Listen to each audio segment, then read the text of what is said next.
आज का टॉपिक है आदर्श तथा अनादर्श विलयन। पहले हम चर्चा करेंगे आदर्श विलयन पर। आदर्श विलयन इंग्लिश में इसको कहेंगे आइडियल सॉल्यूशन। इंग्लिश होगा इसका आइडियल सॉल्यूशन। आदर्श विलयन क्या है? अगर कोई आपसे पूछे तो बड़ा आराम से इसका परिभाषा आप दे सकते हैं। वैसा विलयन जो सभी ताप और सभी सांद्रण पर राउल्ट के नियम का पालन करता है। क्या लिख सकते हैं? वह विलयन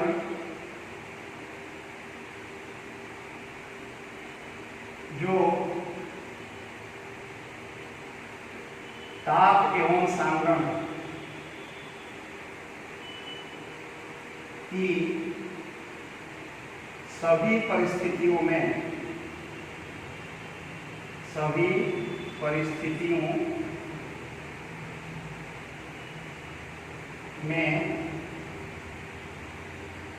राउल्ट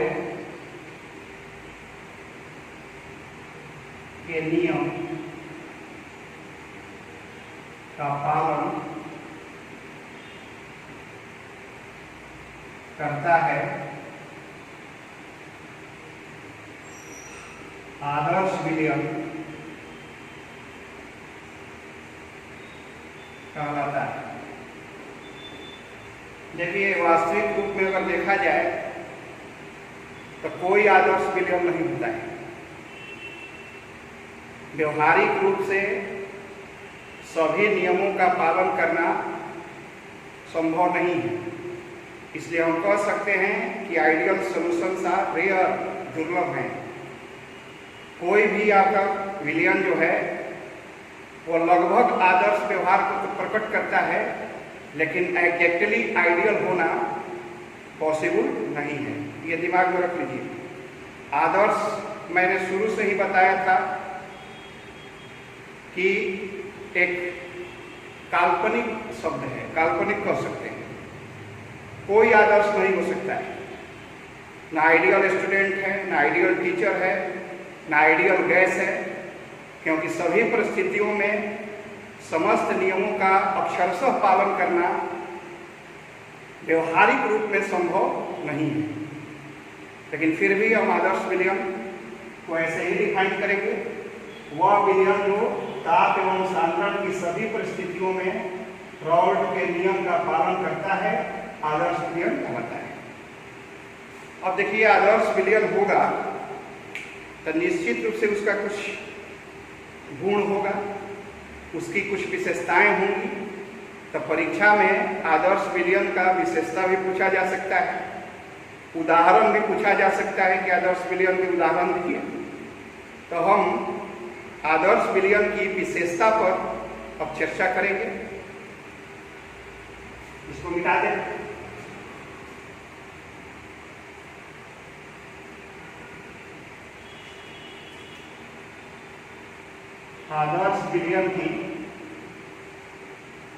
आदर्श विलयन की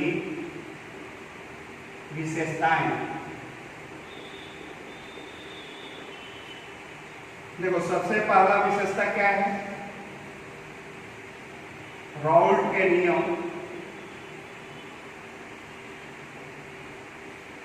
का क्या करता है? पालन करता है। रटना नहीं है, समझ जाओगे तो अपने से विशेषता लिख लोगे। थोड़ा सा समझते हुए याद रखना है। राउल्ट के नियम का पालन करना चाहिए, अर्थात PA बराबर P नॉट A एक से। राउल्ट का नियम पढ़े थे। PA बराबर P नॉट A एक से होना चाहिए। PB बराबर P नॉट B एक्स भी होना चाहिए। दूसरा आप विशेषता में पढ़ सकते हैं प्रायोगिक, ठीक है ना। वेपर प्रेशर जो है बराबर होना चाहिए सैद्धांतिक वेपर प्रेशर का। इसको थोड़ा सा हम शॉर्ट में ऐसे दिखाएंगे, वेपर प्रेशर एक्सपेरिमेंटल, एक्सपेरिमेंटल या ऑब्जर्व भी कर सकते हैं, प्रेक्षित। प्रायोगिक यानी प्रेक्षित, जो प्रयोग के आधार पर पाया गया हो, equals to vapour pressure theoretical, खाली टीएच से काम चला लेंगे। Experimental vapour pressure theoretical vapour pressure के बराबर होना चाहिए। आपने देखा था कि Pt बराबर होता है P naught A x A और प्लस है P naught B x B.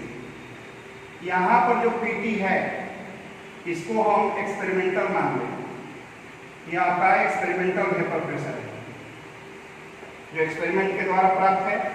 और यहाँ पर ये जो है राउट के नियम के आधार पर जो किया गया है इसको हम थ्योरेटिकल मानेंगे, सैद्धांतिक थ्योरेटिकल, ठीक है ना। जो गणना के द्वारा कैलकुलेशन के द्वारा निकलेगा उसको थ्योरेटिकल, और जो प्रयोग के द्वारा निकलेगा उसको एक्सपेरिमेंटल। राउट लॉ के आधार पर ये जो निकला है किस नियम के आधार पर, यह आपका राउट नियम से कितना आप लिख सकते हैं। और यह जो है प्रायोगिक वेपर प्रेशर हो गया। मेरी बात फॉलो कर रहे हो। प्रायोगिक कैसे करेंगे, प्रयोग के आधार पर जैसे प्रेशर मापने वाला जो इंस्ट्रूमेंट है, डिवाइस है, उसकी सहायता से जो निकालेंगे वो एक्सपेरिमेंटल होगा, और गणना के द्वारा कैलकुलेशन के द्वारा जो निकालेंगे वो सैद्धांतिक होगा। तो ये दोनों बराबर होना चाहिए, ठीक है ना। Pg बराबर P naught A x A plus P naught B x B, यह राउट वाला हो गया और यह एक्सपेरिमेंट के द्वारा हो गया। मेरी बात फॉलो कर लिए। दोनों वेपर प्रेशर क्या होना चाहिए, बराबर होना चाहिए। किस विलियम के लिए, आदर्श विलियम के लिए। आ रहा है समझ में। तीसरा जो सबसे इंपॉर्टेंट पॉइंट है,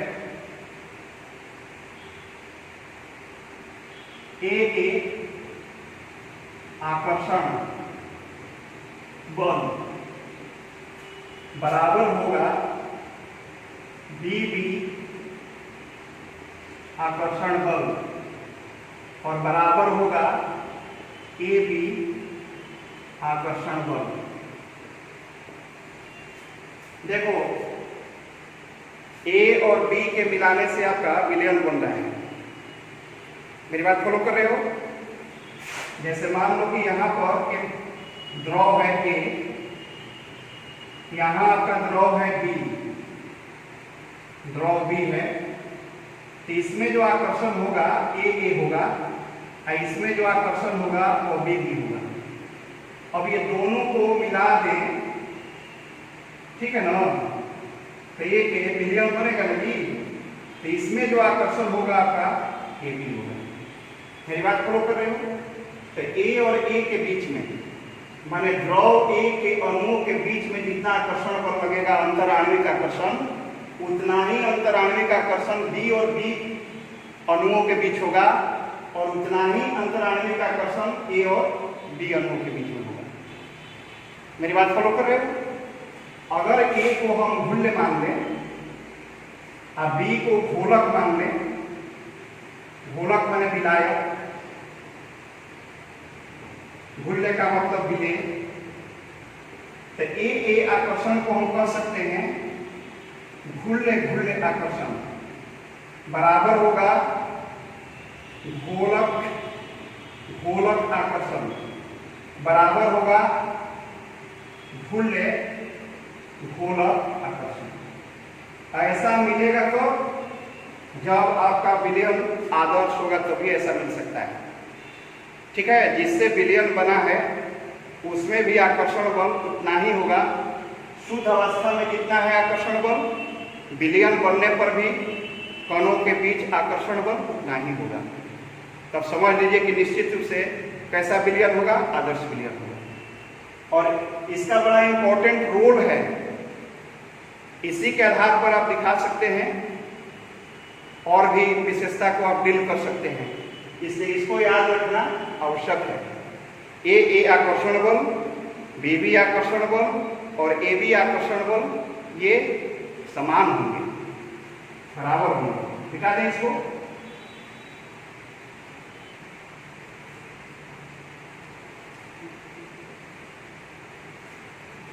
चौथा पॉइंट, डेल भी मिक्सिंग, इसको डेल भी मिक्स लिखेंगे, बराबर आपका 0 मिलेगा।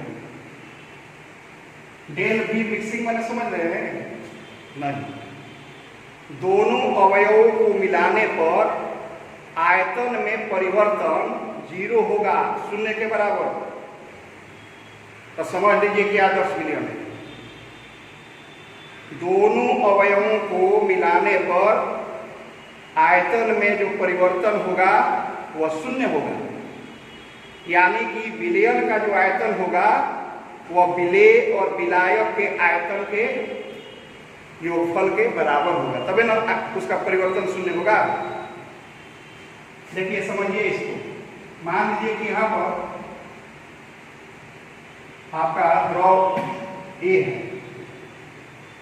और इसका आयतन आपका दिया हुआ है, ठीक है ना, भी है। दूसरा आपका द्रव है बी और इसका आयतन दिया है भी।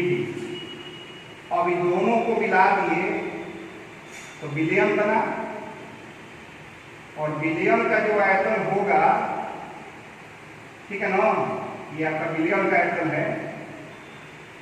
यह आयतन निश्चित रूप से होना चाहिए कितना, Va प्लस Vb। ये किसका आयतन है, कि घोल का आयतन हो गया। अगर द्रव A का आयतन Va हो, द्रव B का आयतन Vb हो, दोनों को मिलाने से जो विलयन बना, तो इसका आयतन निश्चित रूप से कितने के बराबर होगा, Va प्लस Vb के बराबर होगा। तो आयतन में परिवर्तन निकालेंगे तो 0 मिलेगा। डेल भी जब भी निकालना हो, डेल भी मिक्स, तो याद रखिए विलयन का आयतन माइनस विलेय का आयतन प्लस है विलायक का आयतन, इसके द्वारा आप निकाल सकते हैं। इसको हम विलेय मान लें और इसको विलायक मान सकते हैं, किसी को स्वतंत्र है।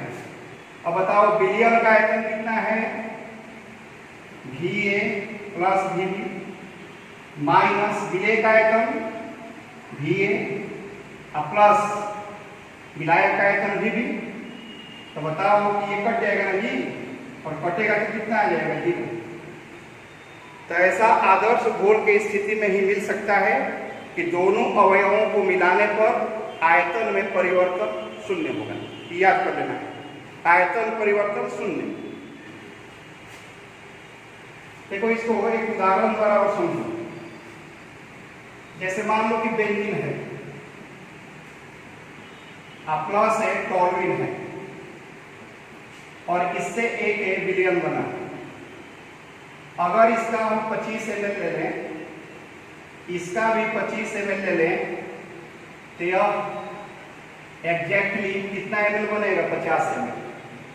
तो बताओ कि डेल भी मिक्सिंग निकालोगे तो विलयन का आयतन माइनस विलेय का आयतन प्लस विलायक का आयतन, तो 50 माइनस 50 कट कर कितना हो जाएगा, 0।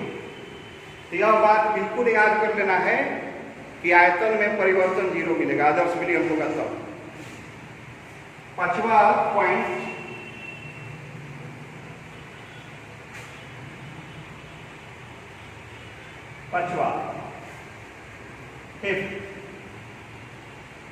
डेल एच मिक्सिंग भी 0 होगा।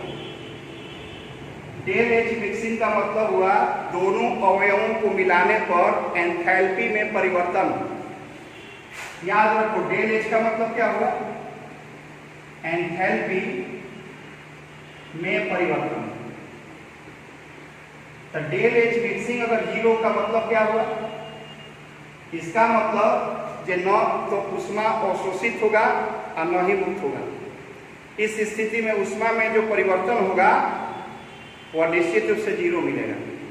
कारण क्या है? कारण वही है विद्यार्थी, जो आपने देखा कि आयतन में परिवर्तन आपका 0 होता है, उसका भी कारण है अंतराण्विक बल।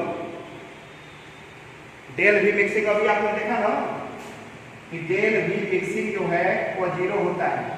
इसका भी कारण क्या था? अंतराण्विक बल। अंतराण्विक बल में कोई परिवर्तन नहीं होता है। जैसे मान लो कि मैंने बताया कि ए और ए के बीच में आकर्षण जो होगा, बी आकर्षण और ए बी आकर्षण, ये तीनों बराबर होंगे। तो यहाँ पर जो कण के बीच का दूरी है वही दूरी यहाँ पर है और वही दूरी विलयन में भी। तब ये बताओ आयतन कुछ बढ़ेगा? नहीं बढ़ेगा। आयतन न बढ़ेगा न घटेगा, क्योंकि कण के बीच की दूरी क्या है? समान है। तो समान जब दूरी मिलेगा कण के बीच, अणुओं के बीच, तो निश्चित रूप से आयतन में परिवर्तन कितना होगा? 0 होगा। कुछ आयतन नहीं बढ़ेगा। ये दोनों को जोड़ देंगे तो इसका आयतन क्या होगा? प्राप्त हो जाएगा। अगर यह दूरी बढ़ जाती घट जाती तो आयतन भी बढ़ जाता घट जाता। क्लियर? ठीक यही कारण यहाँ पर भी है। एंथैल्पी में जो परिवर्तन होगा ये आपका 0 होगा। कैसे 0 होगा देख लीजिए। ए आकर्षण, बी से मान लो कि आपका ए बी बना। जैसे द्रव ए है नदी, द्रव ए है, द्रव बी है, यहाँ पर क्या है? विलयन। तो द्रव ए में आपका ए आकर्षण होगा, द्रव बी में आपका बी आकर्षण होगा, और विलयन में आपका ए बी आकर्षण होगा। सपोज करो कि यहाँ पर ए के दो अणु के बीच में यह आपका बॉन्ड है, बी या बी अणु के बीच में बॉन्ड है, और ए और बी अणु के बीच में आपका बॉन्ड है। हम मान लें कि इस बॉन्ड को तोड़ने में, आप जानते हैं कि बॉन्ड को तोड़ने में ऊर्जा की आवश्यकता होती है, और नया बॉन्ड जब बनता है तो ऊर्जा मुक्त होती है। अगर मुक्त ऊर्जा और अवशोषित ऊर्जा दोनों समान हो जाए तब हम कहेंगे कि ऊर्जा में कोई परिवर्तन नहीं हो रहा है। देखिए, सपोज कीजिए कि इसका जो बॉन्ड, इस ए और ए बॉन्ड को तोड़ने में आपका 10 जूल एनर्जी लगा। कितना जूल? बी बॉन्ड ए को भी तोड़ने में 10 जूल एनर्जी लगा। मान कर चल रहे हैं कि दोनों का जो स्ट्रेंथ है, बॉन्ड एनर्जी है, वह सेम है। बंधन ऊर्जा का मान सेम है, मान लीजिए दोनों का सेम मान लीजिए। अब देखिए, इसको भी आप तोड़िएगा, ए बी जब बंधन बनेगा, यहाँ तोड़ना नहीं है, ए बंधन को तोड़ना है, बी बंधन को तोड़ना है, तब आपका ए बी बंधन क्या होगा? बनेगा। तो ए बी बंधन बनेगा तो सपोज कीजिए कि यहाँ पर 10 जूल एनर्जी मुक्त हो रहा है। ए बी बंधन के बनने के कारण 10 जूल एनर्जी क्या हुआ? मुक्त हुआ। अब बैलेंस करेंगे तो यहाँ 2 लगाना पड़ेगा ना जी। देखो कौन 2 है? 2 बी है, इधर भी 2 है, 2 बी होना चाहिए। तो एक ए बी बंधन बनने पर 10 जूल, तब 2 ए बी बनेगा तो टोटल कितना मुक्त होगा? 20 जूल होगा ना जी। यानी कि 20 जूल आपका एनर्जी जो हुआ, ये 20 जूल, ये आपका मुक्त एनर्जी, मुक्त ऊर्जा। इसको हम माइनस से दिखा रहे हैं। और यहाँ पर 10 जूल और 10 जूल, तो टोटल कितना हो जाएगा? वो तो 10 जूल और यहाँ पर 10 जूल, कुल हो जाएगा 20 जूल। ये आपका अवशोषित ऊर्जा हो गया, अवशोषित ऊर्जा। इसको हम प्लस द्वारा दिखा रहे हैं। इतना ऊर्जा का अवशोषण हुआ, इतना ऊर्जा का क्या हुआ? मुक्त हुआ। तो नेट ऊर्जा कितना होगा? 0 होगा। नहीं समझ में आया, इतना निकला और इतना अवशोषित हो गया, तो बताओ जब ऊर्जा कुछ बचा? नहीं बचा। आपके पॉकेट में 20 रुपया आया, अब 20 रुपया खर्च भी हो गया, तो आपके पॉकेट में कितना रुपया बचा? एक भी रुपया नहीं। ठीक वही चीज है। तो जब आप डेज एच मिक्सिंग निकालोगे तो कितना हो जाएगा? +20 या माइनस कितना 20, ये कट जाएगा, कितना हो गया? देखो, यानी कि ऊष्मा में जो परिवर्तन हुआ मिलाने पर अवयवों को, वह कितना होना चाहिए? 0 होना चाहिए। ये सब देख रहे हैं, ये सब आकर्षण बल का ही कमाल है। आकर्षण बल तीनों में क्या है? सेम है। इसीलिए अवशोषित ऊर्जा और मुक्त ऊर्जा दोनों के परिमाण क्या है? बराबर हैं। और इस स्थिति में जब परिवर्तन निकालेंगे ऊर्जा में, तो वह 0 के ही बराबर होगा। क्लियर? 5 पॉइंट्स हो गए ना? अब इसको मिटा दें।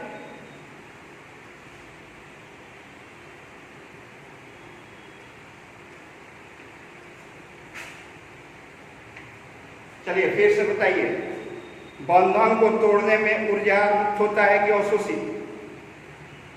तो आप सीधा कहेंगे कि अवशोषित होगा। नया बंधन बनने पर ऊर्जा क्या होता है? तो मुक्त होता है। अगर ए और बी दोनों को मिलाने पर, दोनों अवयवों को मिश्रित करने पर मुक्त ऊर्जा और अवशोषित ऊर्जा का परिमाण बराबर मिले, तो वहां पर एंथैल्पी में परिवर्तन, ऊष्मा में परिवर्तन 0 मिलेगा। छठा नंबर ग्राफ पढ़ लेना है। 6 नंबर में ग्राफ तो आप पढ़े होगी। ग्राफ खींचा था ना? किसका खींचा था? पी ए बराबर P not A x A, P B बराबर P not B x B, P T बराबर P A plus B B, ऐसा कुछ खींचे थे। यहां पर आपने मूल प्रभार लिया था और यहां दिए थे वाष्प दाब। यहां पर शुद्ध ए था, याद करिए। इस पॉइंट पर आपका शुद्ध बी था ना? तो शुद्ध जब ए है, प्योर ए है, तो इसका मोल प्रभाज कितना? 1, एक्स ए बराबर 1, तो एक्स बी यहाँ पर कितना होगा? 0। और इस पॉइंट पर शुद्ध आपका बी है, तो एक्स बी कितना होगा? 1, और एक्स ए कितना होगा? 0। मतलब ये कुछ है ही नहीं, ये तो प्योर बी है, उसमें ए वगैरह कुछ नहीं है। आप यहाँ से अब इसमें बी मिलाना शुरू करेंगे, तब बी का जो मोल प्रभाज है बढ़ेगा, बढ़ते बढ़ते यहाँ 1 तक पहुंच जाएगा। जे हमें 1 हो जाएगा तो समझिए कि शुद्ध बी बन गया, यानी कि उसमें ए अब नहीं है। आपका क्या फॉर्मूला था? पी ए बराबर पी नॉट एक्स ए, यहाँ पर एक्स ए बराबर 1 आपने रखा था इसमें, तो 1 रख देंगे तो पी ए बराबर क्या मिला था? P not be, sorry P not A, P A बराबर पी नॉट ए। मान लीजिए कि यहाँ पर ये जो पॉइंट है एक्स ए बराबर 1, तो पी ए बराबर आपका ये पॉइंट मिल गया क्या? पी नॉट ए। अब यहाँ पर एक्स ए बराबर 0 रखें इसमें, तब P A into P not A गुना 0, तो यह भी 0। तो बताओ कि यहाँ पर एक्स ए भी 0 है, अब पी ए भी क्या है? 0 है इस पॉइंट पर। अब ये दोनों को मिला दिए थे, तो किसका ग्राफ था? पी ए बराबर P not B, P not A x A. और ठीक इसी प्रकार इसका पीबी वाला ग्राफ खींचे थे। बोलिए पीबी बराबर क्या होता है? P not B x B, x B का मान 1 रख दें, तब पीबी बराबर क्या मिलेगा? P not be. सपोज कीजिए कि यहाँ पर पॉइंट है पी नॉट बी, और यहाँ पर देखिए एक्स बी कितना है? 0, तब पीबी भी कितना होगा? 0। इस पॉइंट पर आपका 0 मिलेगा, तो यहाँ से इसको मिला दीजिए, तो ये ग्राफ हो जाएगा पीबी बराबर P not B x B. अब फिर ये दोनों पॉइंट को मिला देंगे, तो आपका पीटी बराबर हो जाएगा पी ए प्लस कितना? पीबी। तो यह ग्राफ किसका है? यह ग्राफ आपका आदर्श विलयन के लिए होगा। किस विलयन के लिए होगा? जहां राउल्ट के नियम का पालन हो रहा है। बात समझ में आ गई? अब इसका उदाहरण कौन कौन हो सकता है, इस पर थोड़ा हम लोग चर्चा करते हैं। आदर्श विलयन के कौन कौन से उदाहरण हो सकते हैं? उदाहरण में याद कर लेना, टॉल्विन प्लस ए बेंजीन, दूसरा में ethyl bromide plus ethyl iodide, तीसरा में normal hexane plus normal heptane, चौथा में क्लोरोबेंजीन प्लस ब्रोमोबेंजीन। ये सब आदर्श विलयन के उदाहरण हैं जिसको याद रखना चाहिए। परीक्षा में भी विद्यार्थी पूछ लेता है। परीक्षा में आपका आ सकता है कि आदर्श विलयन क्या है, उसकी विशेषताओं को लिखें। परीक्षा में आ सकता है कि आदर्श विलयन के 2 उदाहरण दें। तो ये सब याद रहेगा तो फटाफट कर लेना है। तो क्या इसमें मिलेगा जी? ब्रो डेल एच मिक्सिंग 0, डेल भी मिक्सिंग आपका 0, अंतराण्विक बल ए बी बी और ए बी के बीच में समान होगा। राउल्ट के नियम का क्या करेगा? पालन करेगा। यही सब याद रखना है और क्या विशेष याद रखना है, ठीक है ना। अब अनादर्श विलयन पर हम लोग चर्चा करेंगे। अनादर्श विलयन, इसको आप नोट कर लीजिए। अब अनादर्श विलयन, हाँ, तो अब हम लोग चर्चा करेंगे अनादर्श विलयन पर। अनादर्श विलयन, इसको हम पढ़ेंगे अंग्रेजी में non ideal solution. Non ideal, ideal का ठीक उल्टा हो जाएगा। जो आइडियल ना हो, आदर्श ना हो। तो आदर्श कौन नहीं होगा भाई? जो राउल्ट के नियम का पालन नहीं करता। लिख सकते हैं क्या डिफिनेशन? वैसा विलयन जो राउल्ट के नियम का पालन नहीं करता है, अनादर्श विलयन कहलाता है। विशेषताएं में पहला क्या विशेषता लिखेंगे? रटना नहीं है भाई। आदर्श का याद है तो अनादर्श का भी याद हो जाएगा। पहला में होगा राउल्ट के नियम। राउल्ट के नियम का पालन नहीं करता है। उसमें क्या था? राउल्ट के नियम का पालन करता है। दूसरा, ए या बी आकर्षण बल does not equal to A B आकर्षण बल। उसमें क्या था? उसमें तीनों बराबर थे। यहाँ पर देखिए ए या बी जो आकर्षण बल होगा वह ए बी आकर्षण बल के बराबर नहीं होगा। तो समझ लीजिए कि अनादर्श विलयन बराबर मिलेगा तो आदर्श, अंतराण्विक बल एक समान नहीं होगा, एक जैसा नहीं होगा तो अनादर्श, ठीक है। और तीसरा बोलिए, अगर राउल्ट के नियम का पालन नहीं करता है तो यहाँ पर क्या मिल जाएगा? अर्थात में लिख सकते हैं P A does not equal to P not A x A, अब P B does not equal to P not B x B. तीसरा पॉइंट में लिख सकते हैं थ्योरेटिकल वेपर प्रेशर। थ्योरेटिकल यहाँ लिखिए चाहे यहाँ लिखिए, कोई फर्क नहीं पड़ेगा, यहाँ भी लिख सकते हैं। सैद्धांतिक वाष्पता डज नॉट इक्वल टू प्रायोगिक वाष्पता, ये आपका बराबर नहीं होगा।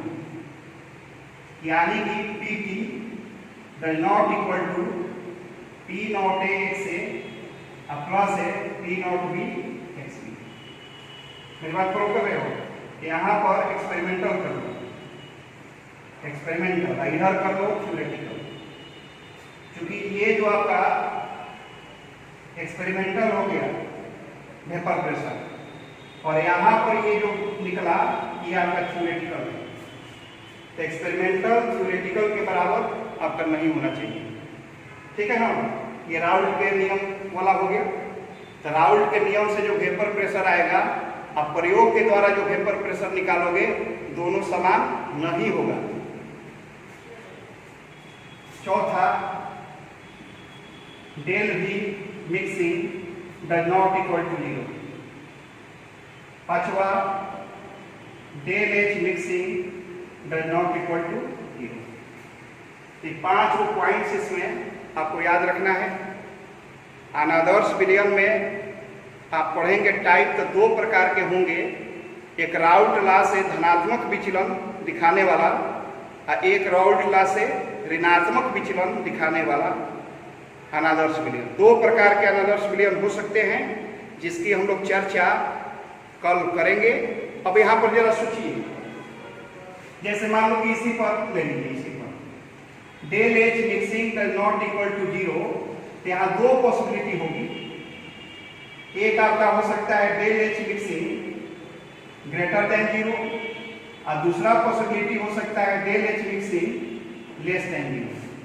अरे जब बराबर नहीं है तो 2 संभावनाएं हैं ना, या तो 0 से बड़ा होगा चाहे 0 से क्या होगा छोटा। तो जिसमें बड़ा का चिन्ह लग जाएगा तो यह धनात्मक विचलन। कौन विचलन? धनात्मक। और यह लेस का चिन्ह लगेगा लेस देन 0, तो ऋणात्मक विचलन, ठीक है ना।